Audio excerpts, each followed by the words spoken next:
I moved from Michigan to Tampa without knowing a single person here.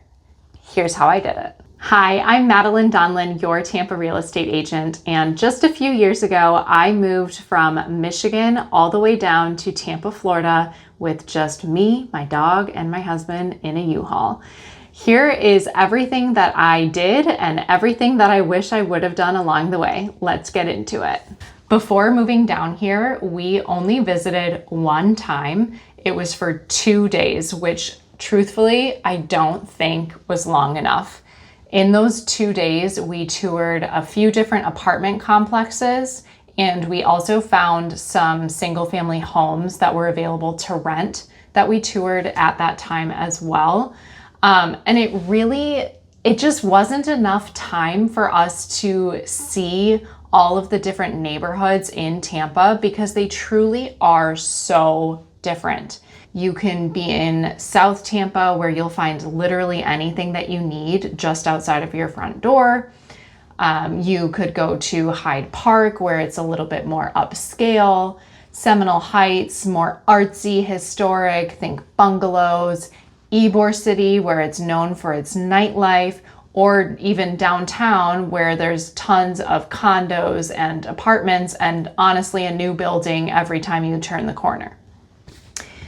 So that being said, if I were to do it again, I would suggest spending more than just one weekend in Tampa. If you can, even like a week. And maybe pick one day of each week to spend really exploring a different part of Tampa that you think that you're interested in so that you can understand the vibe or the feeling of the neighborhood, maybe try out a few restaurants. So that way you can really learn where it is that you would like to be within the city. One thing that I did that I would really recommend to anyone that is considering a move across the country to Tampa or really any other city is considering renting for your first year or maybe even your first 6 months here if you're not interested in renting.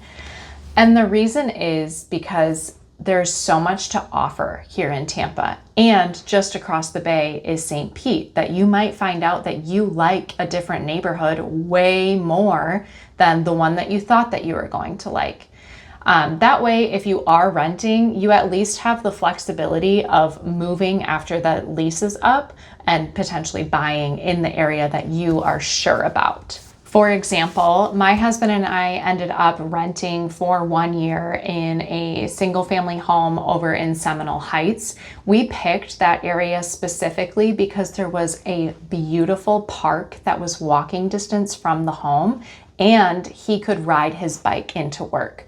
So we really liked how close it was to everything, especially when he was working in downtown Tampa.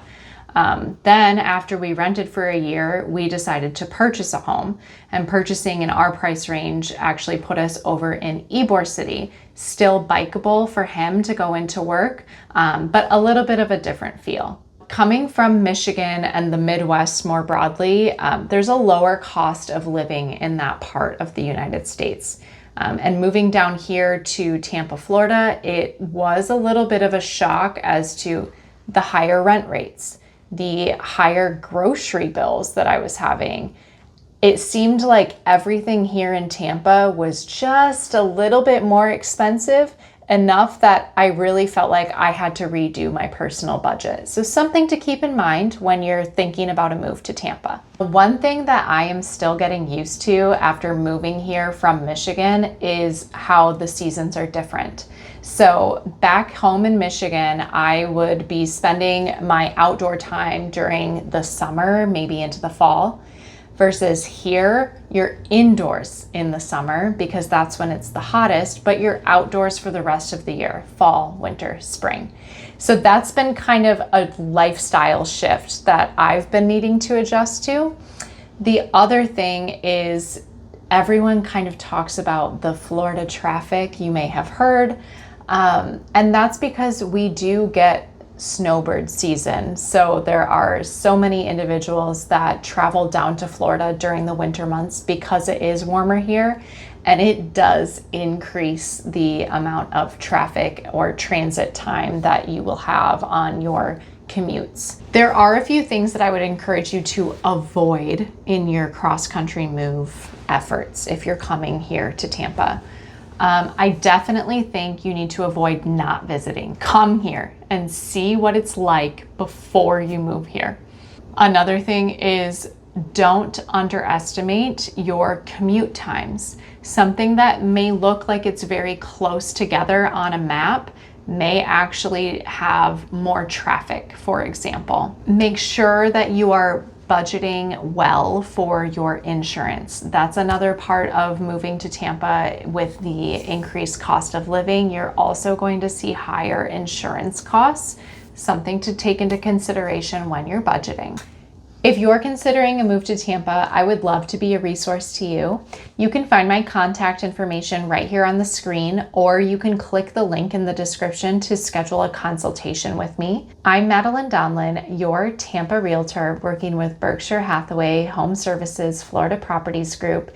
Thanks for watching today's video, and let me know if you need any help with planning your move across the country.